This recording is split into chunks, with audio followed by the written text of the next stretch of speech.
Eu concordo muito com o Danilo nisso. Eu acho que houve pela primeira vez o espaço de você falar o que a gente queria falar e você se enxergar e deixar as pessoas te olharem de volta, né? Eu acho que essa relação que a gente acaba construindo na internet com pessoas que a gente nem sabia que viviam coisas tão parecidas com a gente, e quando a gente percebe isso é muito grandioso e poderoso, é uma das coisas mais incríveis também. Eu comecei na internet porque eu tava aprendendo milhares de coisas na universidade e eu ficava, meu Deus, isso aqui precisa estar público, sabe? Isso aqui precisa estar num lugar que as pessoas queiram consumir, procurar.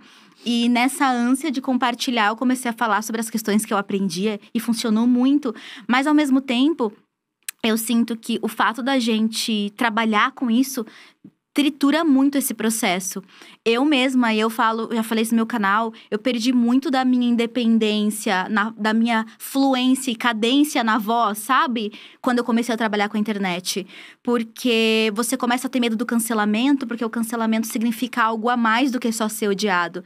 Ele significa talvez não ter onde morar, ter que voltar para casa dos seus pais, porque eu ascendi com a internet, eu ascendi financeiramente com o meu conteúdo, eu consegui ajudar minha família com o meu conteúdo.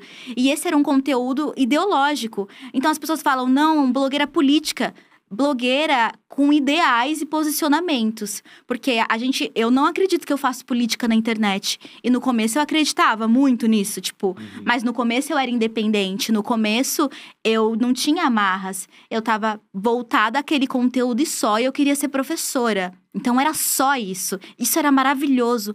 Mas no momento em que a internet me deu condições financeiras de existir, o que eu não tinha, porque eu não tinha dinheiro nenhum, minha família não tinha dinheiro nenhum. E no momento em que isso aconteceu, eu falei, cara, isso aqui é muito grande. E aí eu preciso lutar o tempo inteiro pra entender qual é esse lugar. Que eu acho que é um lugar muito mais delicado do que alguém que fala só sobre outras coisas. Que, não fala sobre questões raciais, de gênero, sexualidade, sabe?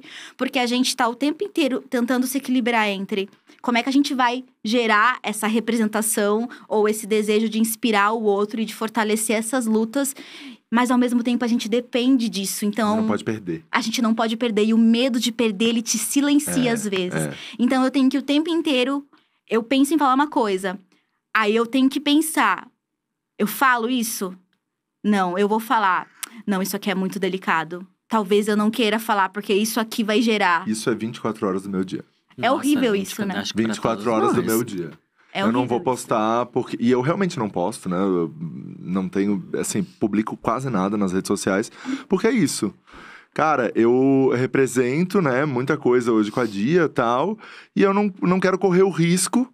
Então, é melhor não postar, é melhor ficar aqui quietão do que colocar em risco qualquer coisa. Então, pra não colocar em risco, é melhor não publicar. E até tenho uma vontade, assim, pessoal… de sair das redes mesmo, sabe? Cara, não quero estar, porque é tanto risco, eu acho. É tanto risco. Tanto risco, tanta coisa colocada em jogo, né? Nas redes sociais. Porque tá ligado à sua figura, você tem a pessoalização de empresas. E você tem que pensar que nunca mais vai sumir. Exato, nunca mais. Exato. Eu sempre penso isso, nossa, eu jogo meu nome no Google, eu fico assim, gente, isso daqui vai estar aqui até quando eu morrer. Se eu parar de trabalhar com a internet, se eu for trabalhar com outra coisa, tá ali tudo que a gente fez, gente. Isso é bem assustador. Sabe o que me assusta bastante? Quando começa rolê tipo de BBB, assim, que as pessoas catam os stories de gente que não é conhecida. Como é que a pessoa tem aquele registro, minha gente? Como é que eles têm, exato. Eu fico muito chocada, que dá pra ver que é uma gravação de tela.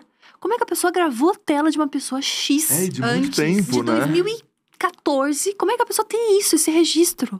É uma coisa muito louca. Todo mundo tem algum stalker, gente. Sendo famoso ou não. Tem alguém investigando sua vida, não importa quem você seja, eu acho. Vocês teriam rede social hoje, se vocês não trabalhassem com rede social? Eu teria. Todas? Todas. Eu não sei, aquariano, eu já estaria tentando fazer uma outra coisa, gente, né? Quando eu criei meu canal, eu não usava rede social nenhuma. Eu criei meu Facebook, era o Facebook na época. O Instagram eu não usava, eu não gostava de rede social. Então, inclusive um dos primeiros vídeos que eu fiz, acho que 50 fatos sobre mim, eu falo que eu não usava muito rede social. Eu realmente não… E eu era aquela pessoa que meus amigos falavam assim, você tem que usar o Instagram. Eu não… Nem WhatsApp eu tinha, gente. Quer dizer, nessa época eu já tinha, mas eu fui o último amigo a ter o WhatsApp, porque eu não queria. Eu sempre fui essa pessoa que que não gostava. Só que hoje em dia, é isso. Eu não lembro mais como é não ter. Então, não sei se eu conseguiria de novo, entendeu? Não sei, porque acho que… Não sei. Esse FOMO, né? Fear of missing out. A sensação de que você não sabe o que tá acontecendo. Mas acho que quando eu viajo, eu fico sem internet… A sensação mais destruidora é a impossibilidade de digitar uma dúvida no Google. Isso é a facilidade de você absorver informações, pesquisar informações e aprender coisas. Hoje, 70% a 80% de tudo que eu sou, eu aprendi na internet. Procurando. Não, total. Seja procurando com o algoritmo falando, você vai gostar disso. E de repente eu tô em um mundo novo que me transforma como ser humano. E pra mim essa é a coisa mais incrível da internet. Gente, eu passei em uma universidade federal, sem cursinho, estudando no YouTube. Eu assistia videoaula de professor. Sério, Nathalie? Sim, eu assistia videoaulas infinitas. Porque ela já é inteligente. Você é de casa, já não vai conseguir, tá bom? Não é pra qualquer um também, Eu gente. repeti o terceiro ano.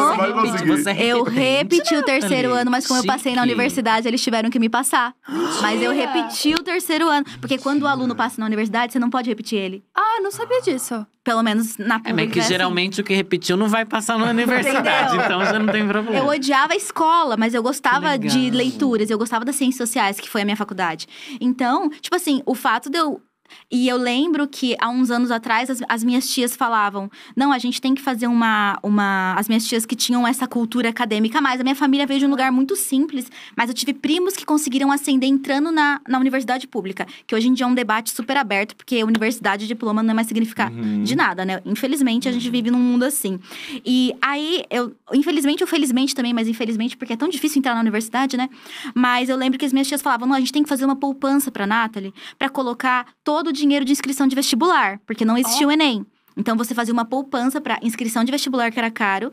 E pra viajar, pra fazer as provas. Porque essa era a cultura acadêmica. Fora o dinheiro do cursinho. Então, o que existe lá na gringa, que a gente vê os filmes da galera fazendo bolsa pra pagar a universidade, a gente tinha pra esse processo inicial. E eu lembro que no momento em que eu estava estudando pro vestibular, que era tipo de 2010 a 2011, porque entrei no ensino médio em 2009… era o auge dos professores no YouTube. Eu estudava, eu assistia playlists de 75 vídeos de língua portuguesa. Caraca. E eu não sei… E foi isso, sabe? Tipo, eu estudava num colégio não, porque era uma ETEC, né? Uma escola pública, mas é uma ETEC. Então, eles são mais voltados para vestibular. Mas ainda assim, tipo… Na época, a nota de corte do meu curso era bem alta. Então, a internet me trouxe todas as ferramentas possíveis. E hoje eu vejo o meu irmão estudando pela internet, assistindo o YouTube Edu, aqueles aulões maravilhosos antes do Enem. É de uma grandeza aquilo, porque você só tinha aquele nível de conteúdo se você tivesse numa escola particular. E aí você tinha, tipo, preparatório para Enem, para vestibular. Então, a internet, ela trouxe uma revolução na informação e, por consequência, no conhecimento para quem tá buscando ele, que eu acho que mais nenhum outro lugar conseguiu.